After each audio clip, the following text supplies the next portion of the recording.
नमस्कार, आप देख रहे हैं आपका अपना चैनल लोकमंच न्यूज। मैं हूं आपके साथ अक्षय सिंह। हम बात कर रहे हैं माफिया अतीक अहमद की, जिसे एक बार फिर गुजरात की साबरमती जेल से उत्तर प्रदेश के प्रयागराज लाया जा रहा है, जहां पर उमेश पाल मर्डर केस में उसकी पेशी होनी है। कड़ी सुरक्षा व्यवस्था के बीच माफिया अतीक अहमद का काफिला बुंदेलखंड एक्सप्रेस वे को पार कर रहा है। बताया जा रहा है कि देर शाम तक माफिया अतीक अहमद प्रयागराज पहुंच जाएगा। एक बार फिर पेशी पर लाया जा रहा है माफिया अतीक अहमद। कड़ी सुरक्षा व्यवस्था के बीच माफिया अतीक अहमद को एक बार फिर पेशी पर प्रयागराज लेकर आया जा रहा है। हालांकि इस दौरान मध्य प्रदेश के शिवपुरी में माफिया अतीक अहमद ने मीडिया से बातचीत करते हुए कहा कि उसकी माफियागिरी तो कब की खत्म हो चुकी है, उसका पूरा परिवार मिट्टी में मिल चुका है, अब तो उसको रगड़ने की कार्रवाई की जा रही है। अपनी जान को खतरा बताते हुए अतीक अहमद ने कहा कि मीडिया कर्मियों की वजह से वो सुरक्षित है। अगर मीडिया कर्मी साथ ना होते तो शायद उसका एनकाउंटर भी हो सकता था। यानी कि मौत का खौफ माफिया के मन में जमकर सता रहा है।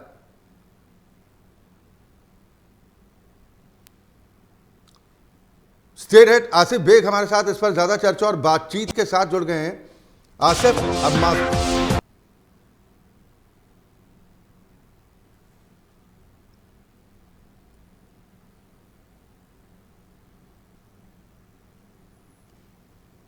आसिफ हमारे साथ एक बार फिर जुड़ गए हैं। आसिफ, माफिया के पसीने छूट रहे हैं, मौत का खौफ सता रहा है, गाड़ी पलटने का डर भी है, एनकाउंटर का डर भी सता रहा है, और खुद कबूल कर रहा है कि वो और उसका पूरा परिवार मिट्टी में मिल चुका है। अब तो रगलाई की जा रही है। जी बिल्कुल। जिस माफिया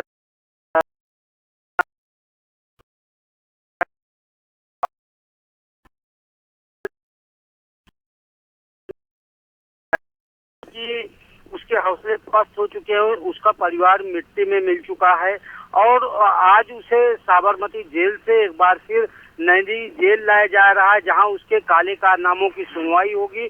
और साथ ही साथ बरेली जेल से उसके भाई अशरफ को भी लाया जा रहा है और बरेली जेल अधिकारियों ने निरीक्षण भी किया, क्योंकि अदालत में पेश भी करना है। इसके लिए जो है पूरी तैयारी प्रशासन ने कर ली है और नैनी सेंट्रल जेल में अतीक अहमद और उसके भाई को रखा जाएगा और आगे जो है उसके काले कारनामों की सुनवाई होगी। अच्छा, लेकिन जिस तरह से जो मामला उमेश पाल मर्डर केस का है, सनसनीखेज मामला है, इसको लेकर योगी सरकार पूरी तरह से मुस्तैद हो गई थी और साफ तौर पर यूपी सीएम योगी आदित्यनाथ ने बयान दिया था कि माफियाओं को मिट्टी में मिला देंगे। तो कहीं न कहीं जो यूपी सीएम योगी आदित्यनाथ ने अपने बयान दिया था, उससे कहीं न कहीं जो है माफिया अतीक अहमद जो डॉन हुआ करता था, जिसके निकलने से लोग कांपने लगते थे और जराइम की दुनिया में अगर नाम लिया जाए तो शायद अतीक अहमद का तीसरा या चौथा नंबर होगा अतीक अहमद का। और डॉन अतीक अहमद से अधिकारी भी खौफ खाते थे, लेकिन जिस तरह से योगी सरकार ने इसके काले कारनामों को जो पर एक्शन लिया और इसकी कमर तोड़ दी है और साथ ही साथ करोड़ों रुपए की संपत्ति जो अतीक अहमद ने बनाई थी उसको कुर्क और जब्त करने की तैयारी भी कर ली है। योगी सरकार ने लगातार एक्शन भी हो रहा है। तो कहीं न कहीं अक्षय कहा जा सकता है कि ये कानून का भय अब माफियाओं के सिर चढ़कर बोल रहा है। हालांकि कई ऐसे माफियाओं का नंबर आगे भी लगने वाला है, जो माफिया डॉन अतीक अहमद और मुख्तार अंसारी की तर्ज पर उनके विरुद्ध कई आपराधिक मुकदमे दर्ज हैं, जो अभी उन पर कार्रवाई नहीं हुई है। और साथ ही साथ अरबों रुपए की संपत्ति जो है पूर्वांचल में कई ऐसे माफिया हैं जिन्होंने बनाई है, उन पर भी अब आवाज उठने लगी है। आम लोगों का विश्वास जो है योगी सरकार के प्रति बढ़ा है और यही वजह है कि मांग हो रही कि जो और माफिया हैं जो समाज में नासूर का काम कर रहे हैं, दहशत के बल पर संपत्ति इकट्ठा कर लिए, उनके खिलाफ भी एक्शन होना चाहिए। जी अक्षय, दूसरों को खौफ में करने वाला आज खुद डर के साए में जीने को मजबूर है। और अब जो कहा जा रहा है कि बुंदेलखंड एक्सप्रेस वे से काफिला गुजर रहा है माफिया अतीक अहमद का, प्रयागराज कितने बजे तक पहुंचने की संभावना है? अरे आसिफ जी बिल्कुल अक्षय, बता दूं कि साबरमती जेल से माफिया डॉन अतीक अहमद और बरेली जेल से अशरफ को कड़ी सुरक्षा व्यवस्था के बीच लाया जा रहा है और जो जानकारी मिली है वो माना जा रहा है करीब 7 बजे शाम तक अतीक अहमद प्रयागराज जेल पहुंच जाएगा, जहां पर उसे कड़ी सुरक्षा व्यवस्था और निगरानी के बीच जो है उसे रखा जाएगा और साथ ही साथ चाक चौबंद व्यवस्था भी काफी चुस्त दुरुस्त रहेगी। और किसी भी स्थिति से निपटने के लिए प्रयागराज में भारी पुलिस फोर्स भी तैनात कर दी गई है। और साथ ही साथ आज की ताजा खबर यह भी है कि ईडी की कार्रवाई अतीक के कई गुर्गों पर चल रही है, कई जगह तलाशी भी चल रही। तो ऐसे में कहीं न कहीं चारों तरफ से अतीक के काले कारनामे पर यूपी सरकार प्रहार कर रही है, चाहे उनके गुर्गे हों या फिर उनके परिवार के लोग हों। चारों तरफ से एक्शन का दौर शुरू हो गया है और माना जा रहा है कि जो अन्य माफिया हैं उनको भी सबक मिलेगी। फिलहाल जिस तरह से उमेश पाल मर्डर केस का जो मामला चल रहा है सुर्खियों में है और यह एक यूपी सरकार के लिए प्रतिष्ठा का भी प्रश्न है, क्योंकि दिन दहाड़े उमेश पाल को मौत के घाट उतार दिया गया था। तो अक्सर सबसे बड़ा जो है सवाल अब जनता के मन में यह भी है कि जो 7 शूटर थे जिन्होंने दिन दहाड़े उमेश पाल को गोलियों से छलनी कर दिया था, अभी उनकी पकड़ जो है नहीं हो सकी है। तो ऐसे में कई सवाल भी लोगों के मन में कौध रहे हैं कि आखिर क्यों नहीं पकड़े जा सके जो माफिया 7 शूटर है जिन्होंने गोलियां चलाई थी, उनकी वह अभी क्यों पुलिस पकड़ से बाहर है। कयास यह भी लगाया जा रहा था कि वह नेपाल भाग सकते हैं और कई अन्य कयास भी, कई तरह के कयास लगाए जा रहे हैं, क्योंकि जनता भी है, ये जनता यह जानना चाहती है कि आखिर उन्होंने कितने पैसे लेकर इस वारदात को अंजाम दिया था या फिर दोस्ती यारी निभाई थी। तो तमाम ऐसे सवालों के जवाब जनता मांग रही है और यह सब सवालों के जवाब जो है जो 7 शूटर है वह पकड़े जाएंगे, तभी कहीं जाकर मामले का सही ढंग से खुलासा होगा। जी अक्षय। बिल्कुल आसिफ, मुख्य साजिशकर्ता अतीक अहमद को बताया जा रहा है उमेश पाल मर्डर केस में, और आरोप अशरफ पर, उसके भाई पर लगे कि जेल के भीतर से साजिश हत्या की उसने ही रची थी। यानी इस मामले में तो अशरफ की मुश्किलें बढ़ती दिखाई दे रही हैं, भले ही किडनैपिंग केस में उसको बरी कर दिया गया हो। जी बिल्कुल, निश्चित तौर पर अक्षय बता दूं कि उमेश पाल मर्डर के पीछे माफिया डॉन अतीक अहमद और अशरफ का हाथ बताया जा रहा है। वहीं अतीक ने जेल से निकलने के बाद यह भी बयान दिया कि उसकी 6 साल से किसी से मुलाकात नहीं की गई और जो जेल अधिकारी थे उनके सामने मुलाकात कराई जा रही थी। और साथ ही साथ अतीक ने यह भी बयान दिया कि उसके पास कोई मोबाइल नहीं मौजूद था। तो कुल मिलाकर अतीक अब भी अपने आप को बेगुनाह बता रहा है और यही कहना है अशरफ का भी कि अशरफ ने भी कहा है कि उसकी किसी तरह से कोई साजिश नहीं हुई है। हालांकि जो तथ्य और सबूत पुलिस के हाथ लगे हैं उससे यह बताया जा रहा है कि अतीक और अशरफ ने अतीक और अशरफ दोनों का हाथ उमेश पाल मर्डर में था। हालांकि कई ऐसे खुलासे होने कई ऐसे भी खुलासे होने हैं कि जो अभी दबे हुए हैं। हालांकि कई मामलों को लेकर जो है एसटीएफ के साथ साथ यूपी पुलिस काम कर रही है और माना जा रहा है कि जल्द ही अभी दूध का दूध और पानी का पानी आगे हो जाएगा, क्योंकि अभी जो शूटर थे उन्हें पकड़े जाना है। फिलहाल जिस तरह से योगी सरकार की लगातार कार्रवाई चल रही है अतीक और उसके गुर्गों पर और उसके परिवार वालों पर, तो इससे कहा जा सकता है कि माफिया डॉन अतीक का जो काला साम्राज्य था वह नाबूद हो चुका है और वह अब रहम की दुहाई भी दे रहा है। जी अक्षय, इस माफिया को डर तो अब सार्वजनिक हो चुका है, लेकिन अब अतीक अहमद खुद को पाक साफ बताने की कोशिश कर रहा है। आरोप लगा रहा है कि साबरमती जेल में उसको परेशान किया जा रहा है। साथ ही आरोप ये लगाया जा रहा है कि साजिश उसने नहीं रची, उस पर झूठा इल्ज़ाम लगाया गया है।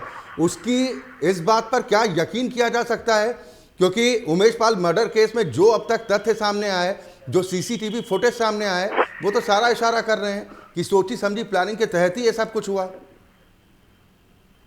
जी बिल्कुल, अतीक का जो बयान आया है कि साबरमती जेल में उनसे परेशान किया जा रहा है और उसके साथ जो है बदसलूकी की जा रही है। साथ ही साथ उसने कई बार यह आशंका जताई कि साबरमती से इलाहाबाद ले जाते समय उसका एनकाउंटर भी किया जा सकता है। तो ये तमाम तरह के बयान अतीक के आ रहे हैं, लेकिन अगर सच्चाई देखी जाए तो सुरक्षित जो है 2 बार अतीक प्रयागराज पहुंचा, कहीं भी उसके साथ कोई घटना नहीं हुई। हालांकि यह भी आम जनता जो है यह भी कह रही है कि जैसी करनी वैसी बननी, क्योंकि जिस तरह से अतीक का साम्राज्य फैला हुआ था और दहशत के साए में दहशत पैदा करके जो है कुछ संपत्ति बनाई थी, लोगों में डर था, कभी भी कहीं भी किसी की हत्या करवा देता था और अभी तक जो है किसी मामले में उसे सजा नहीं पड़ी थी। लेकिन यूपी सरकार ने तेज पैरवी की और अतीक को सजा पड़ी। हालांकि अशरफ को बरी कर दिया गया है सबूतों के अभाव में।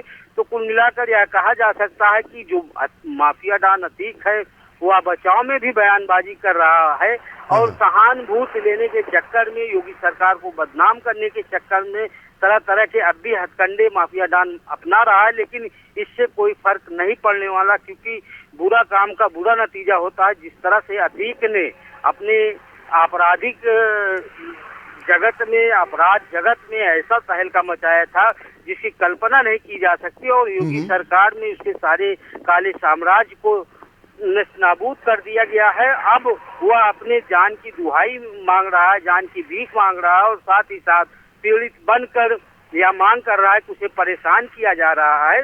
तो कहीं न कहीं जैसी करनी वैसी भरनी जो कहावत है अतीक अहमद पर चरितार्थ हो रही है और आगे ऐसे अतीक अहमद जैसे जो कुख्यात माफिया उनको भी सबक लेना चाहिए। जी अक्षय, एक सवाल और अंत में मैं आपसे जरूर करना चाहूंगा आसिफ, क्योंकि अगर साबरमती जेल में अतीक अहमद को डर सता रहा है या वो आरोप लगा रहा है कि उसको वहां पर परेशान किया जा रहा है, तो उसको तो अर्जी देनी चाहिए कि यूपी की जेल में उसको शिफ्ट कर दिया जाए, चाहे नैनी जेल हो या बांदा जेल हो या फिर कोई अन्य जेल। जी बिल्कुल अक्षय, जिस तरह से अतीक अहमद का बयान आ रहा है, अतीक अहमद कभी कहता है कि उसका एनकाउंटर कर दिया जाएगा, उसे रास्ते में मार दिया जाएगा, तमाम ऐसे बयानों की लिस्ट है जिसमें साफ तौर पर वह आरोप लगा रहा है कि योगी सरकार उसे मरवा देगी। उनकी पत्नी शाइस्ता परवीन और उनके परिजन लगातार जो है कोर्ट में अर्जी भी दे रहे हैं अतीक अहमद की सुरक्षा को लेकर। लेकिन अगर बात करें अतीक अहमद की सुरक्षा को लेकर तो सुरक्षा पर अभी किसी भी तरह के सवाल नहीं खड़े हुए हैं। हाँ, इतना जरूर है कि अतीक अहमद ने मीडिया कर्मियों से यह जरूर कहा था कि वह मीडिया की सक्रियता के चलते उनकी जान बची। तो कहीं न कहीं उनकी आशंका है कि पुलिस उन्हें पेशी पर ले जाते समय या ले आते समय कहीं ढेर न कर दे। फिलहाल अतीक अहमद ने अभी हाल ही में जो सजा पड़ी है वो उस दौरान अतीक अहमद ने एक बयान यह दिया था जो काफी चौंकाने वाला था। अतीक अहमद ने यह बयान दिया था कि वह यूपी की जेल में नहीं रहना चाहता, उसे साबरमती जेल पहुंचाया जाए और सरकार ने उसे साबरमती जेल भी पहुंचाया। लेकिन अब एक नया बयान अतीक अहमद का आ गया कि साबरमती जेल में उसे परेशान किया जा रहा है, उसके साथ बदसलूकी की जाती है। तो कहीं न कहीं जो लगातार बदला हुआ बयान आ रहा है उसमें अतीक अहमद की क्या पैतरेबाजी है वही जानता है। लेकिन जिस तरह से खौफ का दूसरा नाम अतीक था, माफिया डॉन अतीक की अब पूरी तरह से कमर टूट चुकी है, यूपी सरकार ने तोड़ दी है और अब वह बयानबाजी कर रहा है। हालांकि उसके जो परिजन है लगातार कोर्ट में अर्जी दे रहे हैं, कानूनी सहारा ले रहे हैं, लेकिन जो सच होता है सच सामने आ रहा है। जी अक्षय, चलिए बिल्कुल, बहुत शुक्रिया आसिफ तमाम चर्चा और बातचीत के लिए। तो कुल मिलाकर मिट्टी में माफियागिरी मिलती दिखाई दे रही है और माफिया अतीक अहमद को इस बात का आभास हो चुका है कि उसका मिट्टी में मिलना तय है और उसकी तरफ से खुद इस बात को स्वीकार किया गया कि उसकी माफियागिरी अब खत्म हो चुकी है। अब तो उसको रगड़े जाने की कार्रवाई की जा रही है। हालांकि आरोप लगाया कि मुझ पर जो साजिश के आरोप लगाए गए हैं कि जेल के भीतर से मैंने उमेश पाल हत्याकांड की साजिश रची, ये आरोप बेबुनियाद है, क्योंकि जेल में जैमर लगे होते हैं और वहाँ से फ़ोन पर बात करना संभव नहीं। हालांकि प्रयागराज लाया जा रहा है, अब देखना है कि पेशी होगी। पेशी के बाद उमेश पाल मर्डर केस में क्या भूमिका तय होती, किस तरह की सज़ा का ऐलान किया जाता है माफिया अतीक अहमद के खिलाफ। लेकिन पेशी पर लाए जाने के दौरान ये माफिया काफ़ी डरा सहमा बताया जा रहा है। इसी के साथ यहाँ पर वक्त एक छोटे से ब्रेक का है, बहुत जल्द वापस लौटते हैं।